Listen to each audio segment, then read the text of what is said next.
Welcome, everyone, to Fairfield County Talks Housing, a program of the Fairfield County Center for Housing Opportunity. I'm Evonne Klein, founder of Fairfield County Talks Housing. So for folks who are new here, this program provides fact-based conversations with the experts and leaders in the fields of housing, affordable housing, and zoning.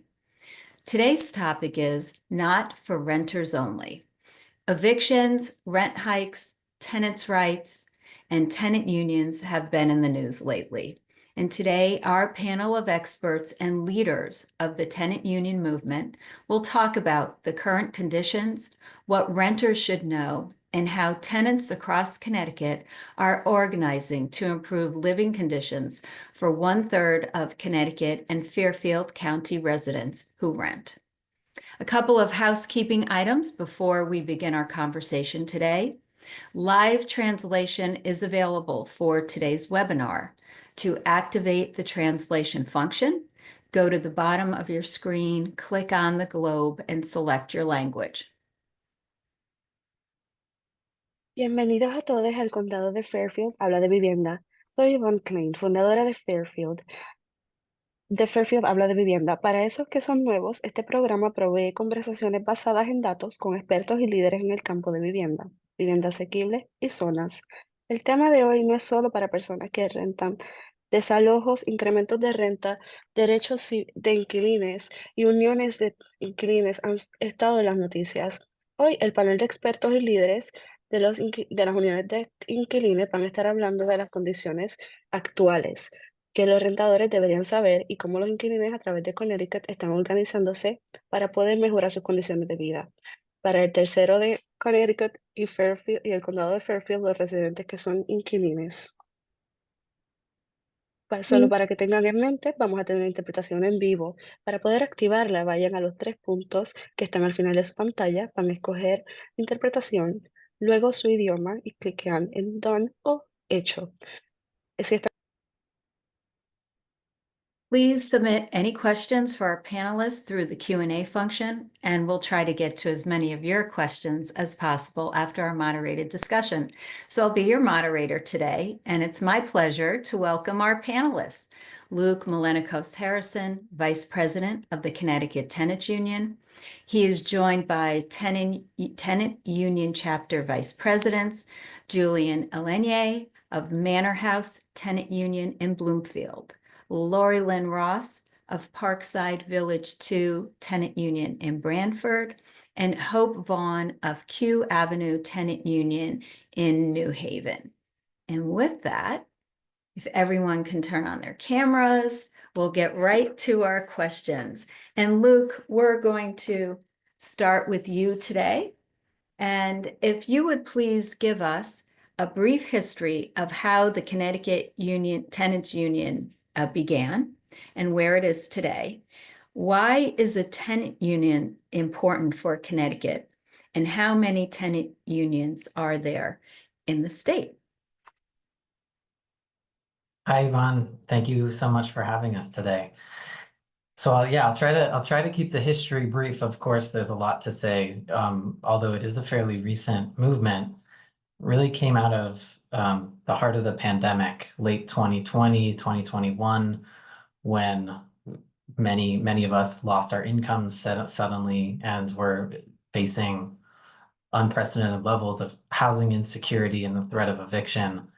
Meanwhile, rents started skyrocketing from the 2020 to 2022, 2023 period. Across the state, we saw double digit and in some cases, 30-40% rent increases just in a really short period of time, in a way that exacerbated existing affordability issues and poor living condition issues that were already widespread across the state. But that pandemic era spike in the cost of rental housing combined with rapidly increasing eviction numbers and housing insecurity numbers, I think was a key factor in spurring the tenant organizing that I got involved in New Haven starting in 2021.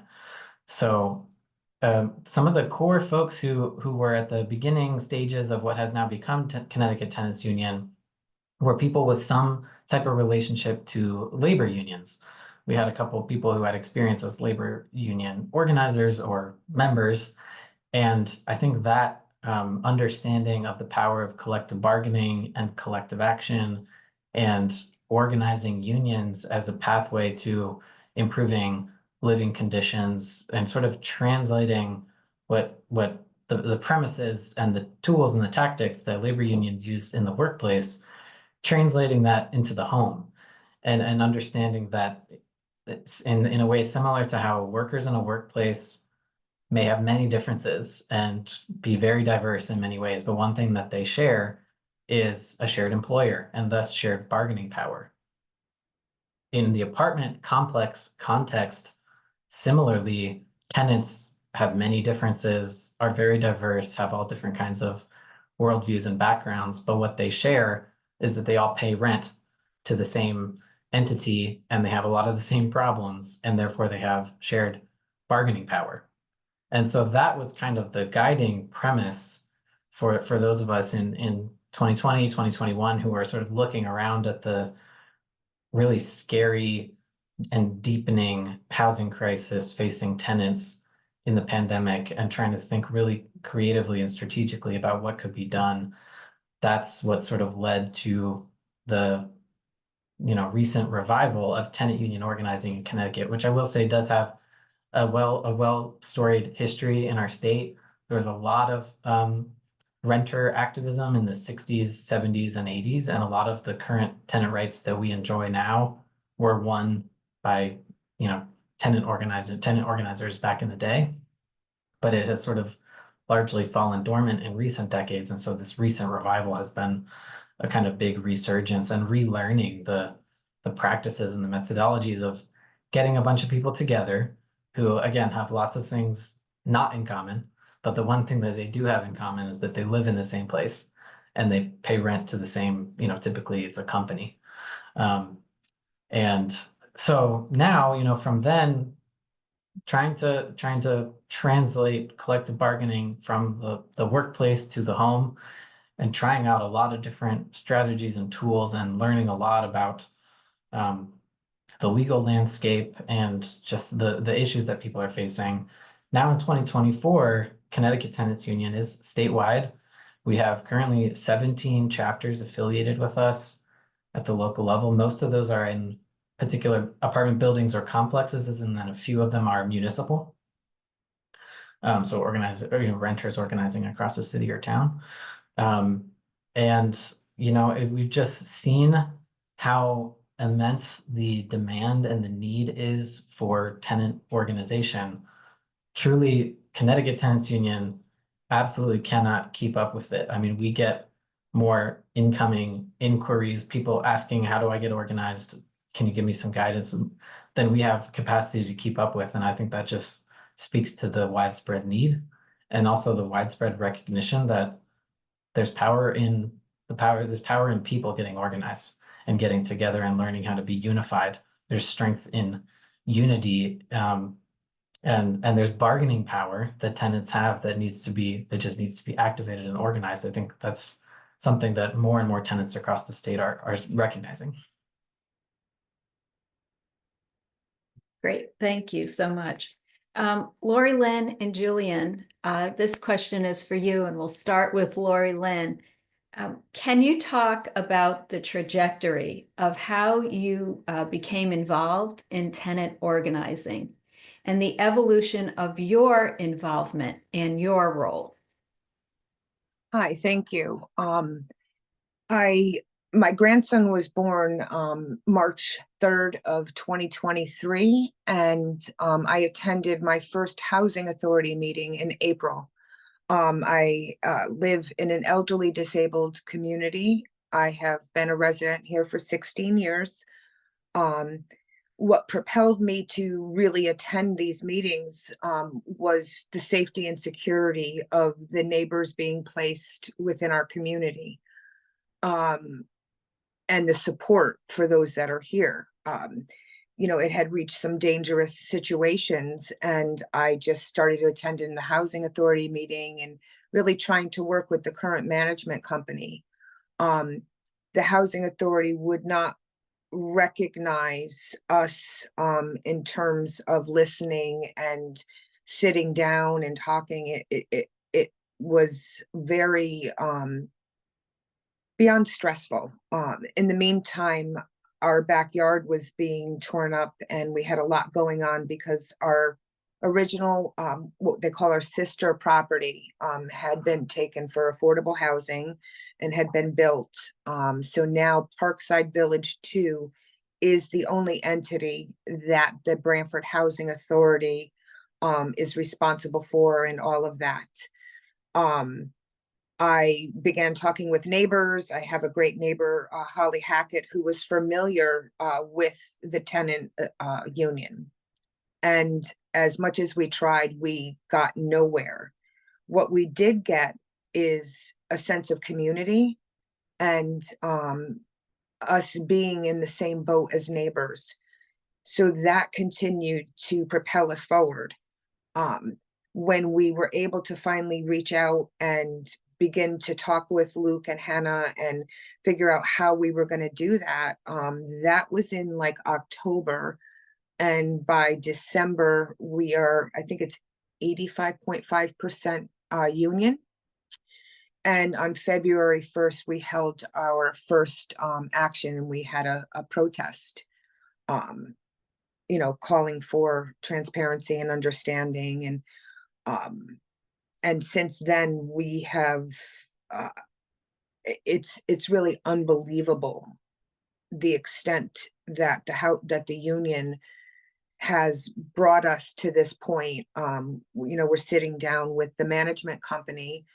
I have since went from being just a resident to the chapter vice president of the union, and I'm also on the housing authority right now, sitting as the treasurer of the housing authority. It's been life-changing individually and collectively here. I think, as much as we all live in fear and anxiety, there's a sense of security and hope that the tenant union has brought about that has never been present in, this type of community. And I see so much in the terms of possibility as continue to be able to afford these rents, because unfortunately, post-COVID, our income qualifications that have me here I will not qualify to live anywhere else. I don't make enough money, so I don't even qualify for affordable housing, as most of the people here do not qualify for affordable housing. So I think, having the union be about our homes and our security in our homes, it has a ripple effect.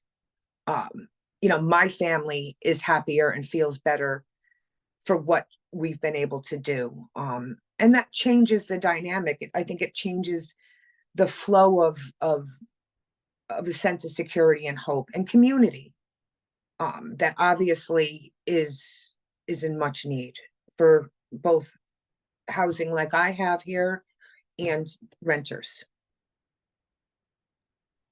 Thank you, Lori-Lynn, thank you. Julian.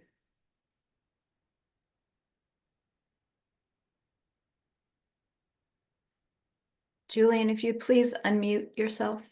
Thank you. My apologies. Can everyone hear me? Yes. It's a pleasure to be here, and my hat goes off to you, Lori-Lynn Ross. I know exactly like what you're in right now. But to the credit of everyone here, it's a pleasure to be here and an honor for me. My personal experiences, a bit about my personal experiences and how I got here. I come from a family with a background of having in their DNA, we're not going to take it anymore. I guess, a strain of that. Um, and I moved to Connecticut in the early 80s. And we went from shelter to Project Concern to private school at a time when Chef versus O'Neill was going on in Connecticut. And I marched as a 4-year-old with Stevie Wonder from downtown Hartford all the way up to West Hartford Center, holding my hand all the way.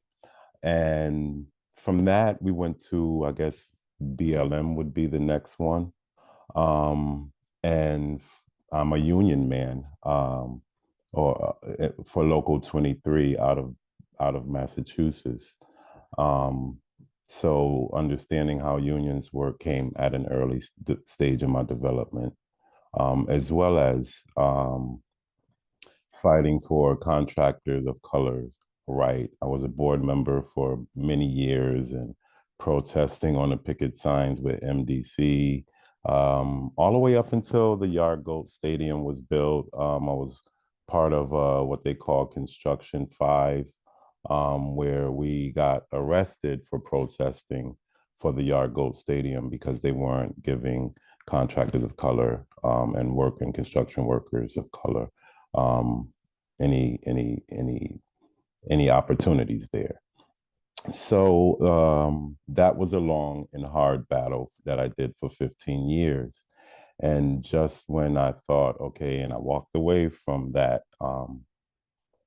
just when I thought, okay, maybe I get some time to rest. I'm a renter, and as everyone probably knows at this point, Connecticut is turning into one of the worst states for renters. So I thought I would be done with fighting, but as a renter, that is how I'm here. That's what brought me here. That's what propels me to do what I do. So to date, as far as being vice president of one of the vice presidents for Bloomfield Manor House Tenants Union, we've been on a battle with our landlords for certain things, property owners with certain things, and we're not asking for anything extra. We're just asking for fair rental opportunities. So we did our action in July, and fast forward till now, we didn't hear back from them until a few of us, a little delegation from Bloomfield, went up to the home office of our property owners. And suffice it to say, they were very shocked that their stakeholders showed up at their home office. And when that happened a couple of weeks ago, now we are at the negotiating table. I guess they don't want us to go back up there, but we are at the negotiating table with management and the property owners to hash out a collective bargaining agreement. And there's 122 units here, and we have about 80 of those units signed up with the tenants union. So that's a little bit about how I got here and where we are now. Thank you so much, Julian. You're Hope. welcome. The tenants union movement began in New Haven.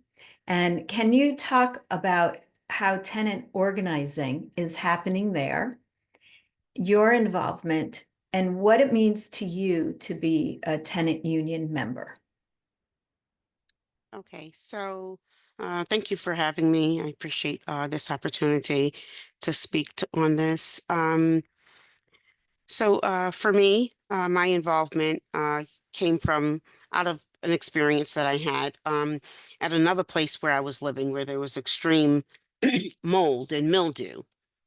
So I already, before I got involved with Hannah and Luke, when they were doing some Nordocking in my neighborhood, I had already been on a prowl of my neighbors at Quinnipiac to try to get them to um, just let's get together and let's confront our owner, which was Ocean Management at the time. So before I met Luke and Hannah, I was doing some organizing on my own and trying to gather the troops here. I had got a knock on the door, and it was I think Thomas and some other person was here, and I was really interested in what they were saying about unionizing. So I, of course, right away was interested. I wanted to get my other neighbors involved, and I went with them knocking on doors to letting my neighbors know what they were in our neighborhood doing and what they were trying to um, get done, get us unionized. So that's how I became involved. My situation in my other place, I dealt with some mold. It caused me to be displaced. I had all of 2 weeks to move out of a place after LCI had placed an X on this particular place where I was living. It was to the effect where mold was actually growing from the walls. So not just mold, but mushrooms, literally a stalk with a stem and everything growing out of the wall. And when I called LCI to complain about my landlord and the conditions, they said me and my daughter, we had to move out immediately, that it was unsafe for us to be there. So we had less than a month. We had like 2 weeks to move out. So we didn't find anywhere. I was end up homeless, actually. I was homeless from November 1st until November 1st of 2022. Excuse me, November 1st of 2021 until May of 2022 when I moved here on Quinnipiac Avenue. When I came here, the place was in disarray. I had to clean out the apartment, do everything myself to get it move-in ready. They rented it and it wasn't kept. It wasn't ready for move-in. So I just, desperate for a place, I took it the way it was and just tried to clean it up. After being here a year, I was told my rent was going up $200. And I thought that was astronomical. I never heard of such a thing, that your rent in a year can go up $200, maybe 50 or 100, but 200. So I contact the Fair Rent Commission in the city of New Haven. I contacted them. I told them that I thought my rent was being raised unfairly. I let them know that things in the unit that was needed attention. There was mice. Others complained that there was roaches and there was mold again. So I'm having mold. I left the place with that, but there was mold started growing in the bathroom. Um, there was leakage under the bathroom sink, kitchen sink. Um, there was windows that were parachuting down on if we raised the window, so my daughter's hands could get caught in a window because you would raise the window and it would just parachute. And these were things that I had already contacted Ocean Management about, asking them to rectify before they even put the rent up $200. So when I went over this with the Fair Rent Commission, you know, they got involved. They were able to freeze my rent increase. So they were instrumental in that. I thank them for it to this day, until these things were rectified. To this day, there's still things that are not rectified. They did do some things. We don't have the parachuting windows right now, so we're not in danger of raising a window and getting our fingers, slammed. There was a leak that they did rectify the leak, but there's still issues with some growth in the bathroom. We still look for them to come to exterminate. They don't always come to do the extermination like they're supposed to keep up with. So, the Fair Rent Commission, have been tremendous in that regard, where um, they're supporting us and they're supporting our tenants union. I am the vice chapter president for Quinnipiac, chapter vice president here, and I'm excited about what I do. I'm trying to get others on board, and um, we're doing a lot has been done here. We've made some strides. Right now, currently, we are at the negotiating table um, to negotiate our leases. We were looking to bargain for our leases, to have fair bargaining for the leases. So we're at the table. You know, the landlord, you know, right now hasn't negotiated much with us, but at least we have him agreeing to meet with us. We got that far. Before the switch from Ocean Management to Hammock, because it's a new management right now at Quinnipiac, where I first started the negotiating with Ocean Management. The owner was Shmuley, and he called me wanting to negotiate. So I was surprised to get a call from the owner of Ocean Management. It's a large management company. And he was like, you know, I really would like to speak to you. I hear that you're the chapter vice president at Quinnipiac. And, you know, if we could sit down, you know, let's discuss some things. I know you guys want to do negotiate your leases, and I'm open to sit with you. So I was happy to, he said, I'm on my way to New York, but I'm looking to do this maybe Monday. After he spoke with me and him had a short conversation while he was traveling out of state, he calls me back and he goes, wait a minute, I hear that you guys, is it true that you guys are having a rally or protest in front of Ocean Management on this coming Friday? I said, yes, we are. He said that, I said, that's tonight. We're gathering. And he goes, oh, please, I will sit with you. I understand what you guys are trying to do, what you want to do. I sympathize with what you, he goes, I'm willing to work with you.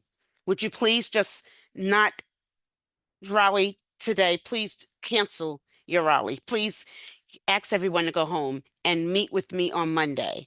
So I think that that alone shows that unionizing, there's power and strength. We're being heard. And if it had not been for us collectively getting together and unifying, we wouldn't have an owner of Ocean Management, this large, almost like a, if you will, a Godzilla to where we're concerned. And he's calling me and saying, listen, I want to do something here. So when we sound the alarm and we call the media and we let people know that this is not right, this is unfair, there's strength in numbers and the squeaky wheel gets the oil. And I'm excited about other things that we're trying to do right now. Ocean Management they've shifted some of their property off to another management company called Hammock. And so we're trying to get back to that negotiating table. We're still there. He's not saying he won't come to the table. We got him at the table. We just need him to negotiate. And I'm confident that we're going to get there because we've come so far. And I'm happy that the Fair Rent Commission and the City of New Haven are our biggest supporters. Such a big entity that's supporting the tenants union. And you know, I'm happy that they have the names of all who are listed as a tenant member. Those names are at the City of New Haven. And if someone moves out and another tenant moves in, we can add their names. So we're trying to not leave anyone behind. So I'm excited about what we're doing. I'm excited that Mayor Elica, you know, has, you know, understands what we're going to, and he cares about the residents of New Haven. That's huge. So I'm excited that the Fair Rent Commission is working with us. And yeah, I'm just excited to see what's going to happen next. Great. Thank you Thank so you. much. Thank You're you quite so much, welcome. Hope. Julian, I'm going to go back to you. What resources, tools, and tactics have been most useful to you as a tenant union leader? So, like Miss Hope Vaughn was saying, the at the local level, starting there, because we, there is a chain of command, let's say, to really get things going. So using the fair housing department at our town hall here in Bloomfield to really see and hear what's going on from individual tenants. That has been a major stepping stone. We have some other issues going on here, and moving up the chain of command. There's the building department. There's also moving it up to the state level, like the local state health department. And once it starts getting up the chain of command at those levels, they really come in swinging for tenants.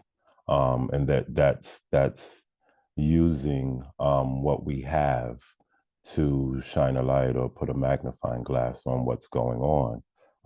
Because sometimes these things could be swept under the rugs, like, for example, maybe fire marshals may not be reporting some issues because they are, I guess, for all intents and purposes, in bed with the property managers at some point, or building owners, and they say, okay, we'll look the other way on this, especially when problems get out of hand, and to such an extent that these entities would need to be brought in and once they come in, they really start moving.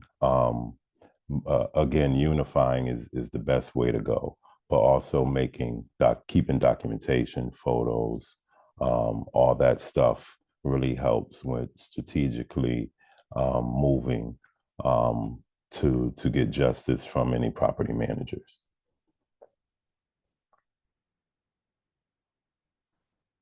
Great. Thank you, Julian. You're welcome. I just would like to remind our audience, please submit your questions through the Q&A function. So when we've completed the moderated discussion with our panelists, we'd like to get to your questions. So please submit your questions for our panelists through the Q&A function. Okay, Lori-Lynn, I'm going to go back to you. So more and more people in Connecticut, they're struggling to keep up with the costs of rent and because of that, housing instability is widespread. We've seen an uptick in people becoming homeless, not only individuals, but also families. So what role, and as I think you've all said, more and more people are struggling with respect to housing. What role do you see for tenant unions in addressing our state's housing crisis, right? There's just not enough apartments. There aren't enough single-family homes that are affordable for people of all incomes. And there might be some folks on here saying, oh, we have more than enough of single-family homes. But what we're talking about is ensuring that people of all incomes in the state have an opportunity for a home that they can afford in all of our Connecticut communities. So how can you all help all of us here in Connecticut? What I think is fascinating is for myself and for Parkside Village too, being, subsidized housing, and being alone. And I have to say for myself, living in shame, and fighting with the management companies to get things done and be heard. I mean, I've taken care of my unit, pretty much everything on my own. One of the many things that the tenant union has done is we are all the same. We're all renters, regardless of our income. So there's a sense of unity and solidarity and hope that the union has given us, and the idea and power. Now we're in a position to be heard, for things to be managed and be affordable in a way for everyone. Before we have low income housing, affordable. Now we have, affordable and luxury. I can speak for my town, apartments that at some point, it's going to burst. There's just not enough affordable housing for everyone. And I think that is something that will really escalate the need and the hope and the security of having a home. And I think right now, when you live in insecurity and you're always in fear, and the psychological effects on yourself, your family, and community, that's a ripple effect. What I see happening is the ripple effect is, some security, the sense of solidarity, the sense of purpose. And, with 1/3 of the state being renters, we have to have our job secure. We have the labor union there, and now we have our homes. So I think that this is the other side to how, we can begin to really, afford what we need to do and be in a position, definitely be in a position to do something about it today, with CTTU and with each other, and not be so fragile. And because for myself anyway, you get set back or you have a $200 a month increase, there's nowhere to go from there. You're slipping down. And I think more and more people of all income brackets are seeing this. So that's where CTTU is really, I feel the tenant union is the solution to having housing security that will also change people and change families and change the dynamic. And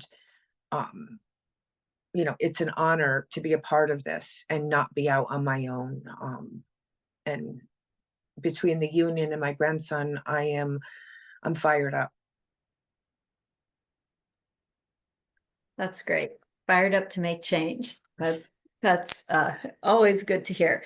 So a couple of questions, Luke. I'm going to go to you with respect to the tenants union's legislative strategy.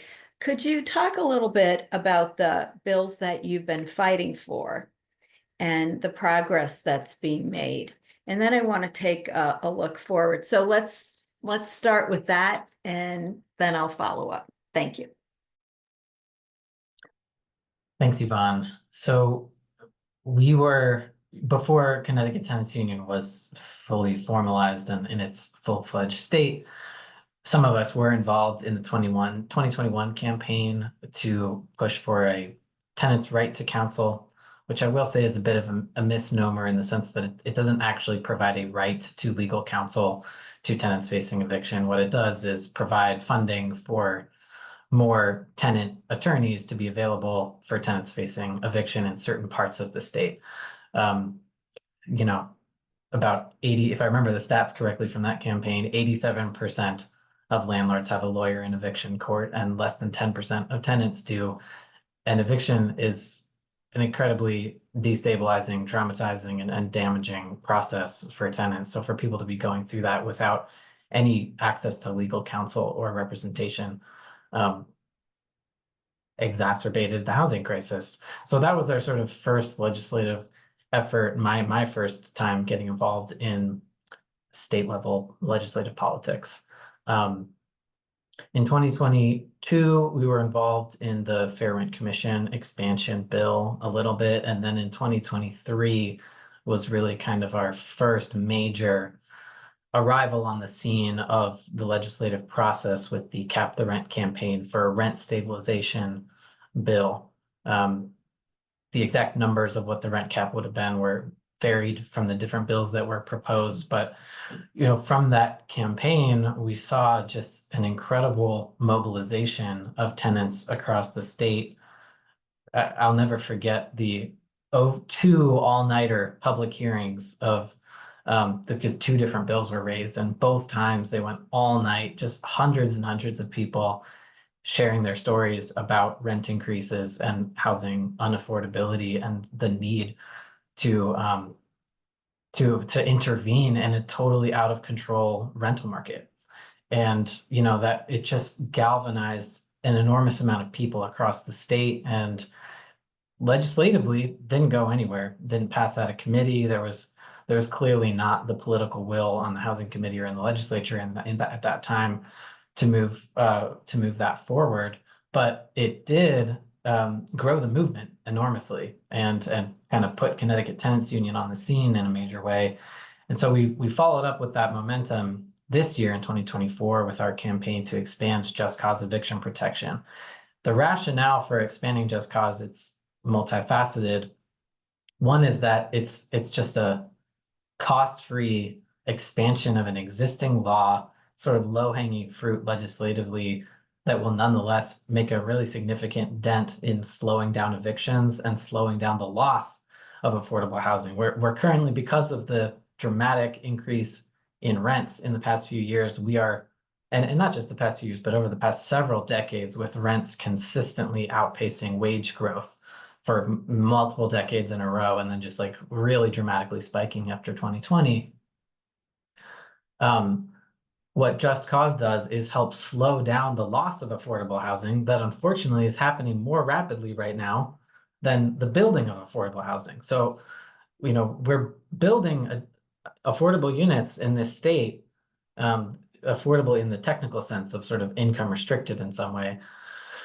But that is not at this current time keeping up with the loss of quote unquote naturally affordable housing, naturally occurring affordable housing that's being lost to double-digit rent increases and mass evictions. The fact that a new property owner, most often from New York or New Jersey or somewhere else with big deep pockets, coming into not only our cities but also our small towns in Connecticut and buying up properties, sending out eviction notices to everyone in the building, doing a sort of, often in my experience, haphazard and shoddy renovation job, and then dramatically raising the rent and bringing in a whole new demographic and cohort of tenants. That is a form of, honestly, violence against our communities and people's lives that is devastatingly widespread right now.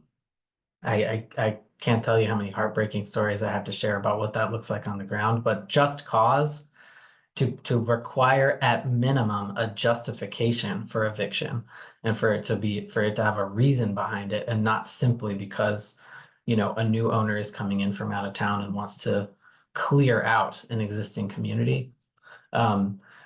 That's going to be a really important intervention in slowing down the loss of affordable housing that we're going through right now. And the other reason why we're fighting for Just Cause is because we really believe that ultimately the solution to the housing crisis is the people who are affected by it getting organized and becoming politically influential and politically powerful. We've got a third of the state who rents in any given apartment building. Like I was saying earlier, people have bargaining power if they can combine it, because the whole premise of the tenant-landlord relationship, of the business that the landlord is running, is dependent on that rent coming in, right? So there's bargaining power that simply needs to be organized. And on the legislative level, our conviction is that talking about good ideas is important, but without political force to get those good ideas across the finish line, we're going to be talking to ourselves endlessly, and we're not going to be able to get things done. So what we need to get things done is a lot of people involved, willing to stand up and fight. And that's what the tenant union is doing. So we're fighting for Just Cause because it's an important intervention. We really need it. And it'll give more tenants a little bit more security to know that they can stand up for their rights and not be retaliated against with a no-fault eviction just as soon as their lease is up. Their landlord wants them out because they were testifying to the housing committee, or filing a fair rent complaint, or organizing a union with their neighbors, etc. we're trying to close the loophole so that it's a little bit safer for more and more tenants to get organized and get involved in the movement. Great, thank you. I'd like to, and thank you for jumping ahead and giving us a preview of what you're going to be up to in 2025. So we have a number of questions from our audience. So I'd like to go to those right now. So have you been able to leverage the power of your tenant unions to advocate more pro-housing policy in your communities? For example, new zoning that would be more inclusive. Have broader tenant union coalitions been formed either locally in your cities or statewide to push such advocacy? Luke, you Yeah, want to? I can speak to that. Yeah, I appreciate the question. I'll say that CTTU hasn't directly gotten super involved in zoning debates. We're certainly supportive of other organizations who are sort of leading the charge on that effort and are in coalitional partnerships with those organizations. The jump from tenant rights to zoning, I think, is something that as a state, as housing advocates broadly, we are all working on figuring out how to weave together. I think my read on the situation in Connecticut right now is that there's a lot of friendliness and mutual support, but I don't know that we've quite yet reached the stage of true co-conspiring and co-strategizing and deep coordination in a way to bring those two things together in a powerful, united movement. And I am hopeful that we can do that in 2025 in a way that the state hasn't yet seen. Great. Now I'm going to chime in a little bit on a local level. When applications come forward for multifamily housing developments that may be partially affordable, deed restricted affordable, those are local opportunities. So yes, I know, Luke, you want to make sure you're solid in what you're doing, but in the future, our local communities would really benefit by folks involved in the tenant union because these are opportunities to build more housing and more affordable housing. Again, when we talk about affordable housing, we want to make sure we're talking about people of low, moderate, all kinds of incomes, right? So we all have choices where to live in 169 communities. So just wanted to put that out there. So what other opportunities are there for parents or residents to bring real voices with lived experience to the table? Are there regional or statewide boards and commissions that welcome participation? If so, where? Which ones? If not, why not? Who would like to tackle that?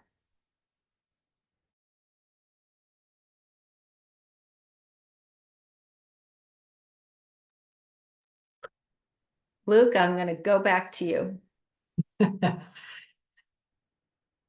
I guess I'll say that I think what you all have heard from Julian, Lori-Lynn, and Hope today is that the tenant union itself has been an incredible vehicle for giving people a voice and a seat at lots of different tables that they were previously excluded from. I mean, I think Lori's story is such an incredible story of going from being formally excluded from even participating in the supposed public comment section of housing authority meetings that was not abided by, being literally shut down and made voiceless, to now through tenant union organizing, sitting on that exact same board that once shut her down and excluded her from participation. And that was through the tenant union. And so of course, I'm most passionate about the tenant union because I think I just see it every day, how it empowers people and gives people a voice. I think in terms of other roundtables that exist, like I said, we participate in other coalitions around housing, and the tenant union having a seat at some of those other tables, coalitional tables, I think is important because every tenant union member is speaking from lived experience. People are in this organization because they have a story to tell about housing, every single person. So I think, I don't know if that exactly addresses the question, but you know, wherever the tenant union has an opportunity to speak, it's going to be somebody speaking from personal experience and direct impact. And I think that's a crucial part of the intervention that the tenant union is making. So I think, you know, again, you're really stressing for folks to get involved in their tenant unions, if there is one, and then learn from you all. If there isn't one, how do we start one, right? So I think that's really important information for folks. So here's one that I think is a question on everybody's mind. We hear a lot about tenants being fearful of retaliation and, you know, in fear of losing their housing if they speak up. Are there ways, and how do you address these concerns so tenants feel as though, and they feel secure about speaking up? I know power is in numbers, so how do you get those numbers at the start? Julian, did you want to take that? Sure, I can take that one. One, I would say to one, they should not fear speaking up ever. Just tell the truth no matter what. We have a saying around these parts: facts over feelings. Because at the end of the day, facts matter. And the facts are that there is a Connecticut statute. Off the top of my mind right now, I can't point and tell you exactly which one, but there is a Connecticut statute that states no property owner, landlord can retaliate over any tenant for joining the union or creating a union against them. Now, there's gray areas because once you do that and they retaliate on you, that would be in the eyes of the law a retaliation. Even if they say, oh, no, it's not a retaliation. Anything that they would do can be really looked at as a retaliation. So it really stops them. And that's one of the ingredients as to why most of the smarter ones, I would say, come to the table and want to talk. If their lawyer or if they know that that law exists or that statute or code exists, then they have to move a little wiser. And evicting you because you started a tenants union or joined a tenants union is not a reason for eviction. That goes back to having a just cause, right? So I would say walk proud, walk with your head up, and don't fear any retaliation, because there are components in place that can protect you, and they will protect you if needed. So I would say just walk the straight and narrow path and doing the right thing. If the landlord is or property owner is not just doing the fair bare minimum, then you should speak up and you should not feel a way or a how in doing so. Thank you.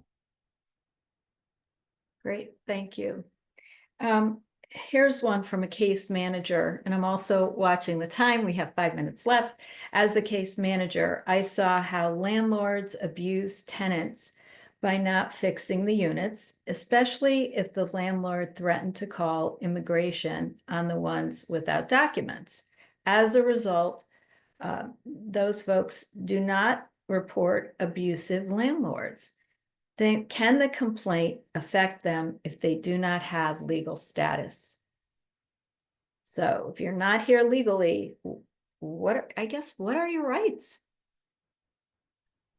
So I'm wondering if the person is referring to Fair Rent Commission complaints potentially, which I believe, as far as I know, do not require social security numbers or other proof of citizenship to file a Fair Rent Commission complaint.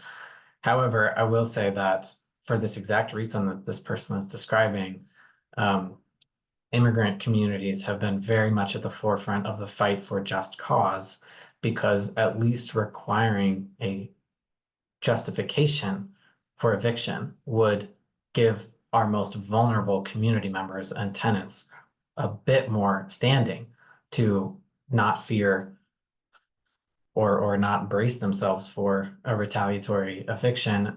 Often, fighting an eviction involves going to court without an attorney for a very convoluted and complicated process that's hard to understand, particularly if it's in your second language. So many tenants will do almost anything they can to avoid having to go to eviction court, even if that means tolerating intolerable conditions and abusive behaviors, particularly if they're not going to have any type of backup in navigating that court process. So fair rent, one other reason I wanted to shout out fair rent commissions is that, at least on paper, and this varies a lot in practice from town to town, what fair rent commissions are willing to do to actually use the powers that they have. But on paper, fair rent commissions have proactive powers to address retaliation, including issuing cease and desist letters for retaliatory evictions, and then there's a fine enforcement power that can be levied if that cease and desist is ignored. Again, in practice, very few fair rent commissions in the state are currently in the habit of taking retaliation complaints and receiving them. But that's part of the advocacy that the tenant union is doing, is training local municipalities that to use the full extent of powers that they have to protect people from retaliation. So if someone doesn't have legal citizenship status, that doesn't prohibit them from utilizing the Fair Rent Commission, but it's certainly important for all of us to understand the extra barriers and burdens that are on people trying to navigate legal and court processes, without that status, and often without the right language supports and other just technical supports in navigating those systems. Great, thank you. And how can we get involved if how do us homeowners who care about this issue, how do we get involved? How about renters who really haven't been in touch with what's happening with tenants unions? How do we all get involved, and how can we make a difference and be supportive of your efforts? So if you are a renter, no matter what size of building that you live in, you can join Connecticut Tenants Union as an at-large member. And if you want to switch from at-large to being a chapter member, meaning if you want to organize a local tenant union where you live, whether in your building or in your town, we can support you in doing that. And that the at-large chapter sort of is a container for folks where before they're fully forming a chapter, but they're still an individual who wants to get involved.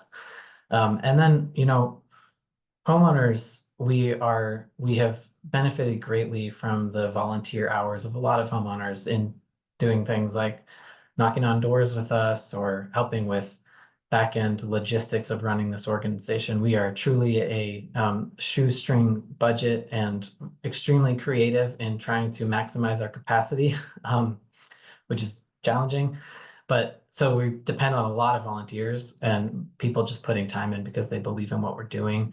So we're always welcome to get people plugged in that way, particularly for the Just Cause campaign starting in January. There's going to be all kinds of opportunities to get involved in that advocacy, everything from mobilizing locally to going to the Capitol and participating in lobby days, testifying at a public hearing, getting the word out, etc. So we would love to get all kinds of support for the Just Cause campaign, in particularly. And then last thing I'll say is we're just now trying to roll out a solidarity dues option for people who want to support us financially. We're getting that set up right now. But if people agree with the premise that people getting organized and fighting for themselves is going to be the thing that changes the tide on housing, and if people resonate with that message, then supporting the tenant union financially would be an incredibly welcome and needed form of support. And that's all kind of like on our website about to go live. But yeah, lots of different ways to get involved. Last thing I'll say is just, I think across Connecticut, I believe that in many communities, there are still a lot of misconceptions and prejudices against people who don't own their own homes. And part of what we're doing is trying to change that balance of that narrative. You know, Julian used the word stakeholder earlier. I think everyone on this call, everyone who's organizing a tenant union in their community is doing so because they understand themselves as a stakeholder in the place that they live, as somebody who's not just passing through, who's not trying to live in a transient hotel revolving door situation, but is really trying to put roots and be involved locally and build community and have a sense of belonging over the long haul. And that's what all of our members are looking for. And so I think for people to help rectify some of those prejudices and, you know, understand tenants as equal community members with homeowners who are equally invested in the long-term health and well-being of our communities, I think is another important ingredient here. Great, thank you. Thank you so much. And I'd like to again thank our panelists today for taking the time to be with us. I'd like to thank our audience and our sponsor, the Housing Collective, and our partners, the Partnership for Strong Communities, Fairfield County's Community Foundation, and the Local Initiative Support Corporation, as we all work together to deliver safe, equitable housing solutions for families and individuals across Connecticut.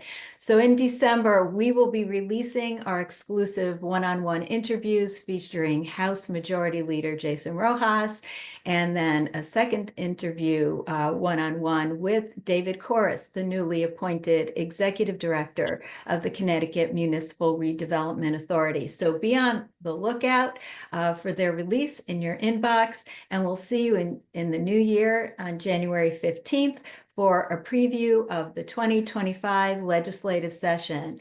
Thank you again for joining us today.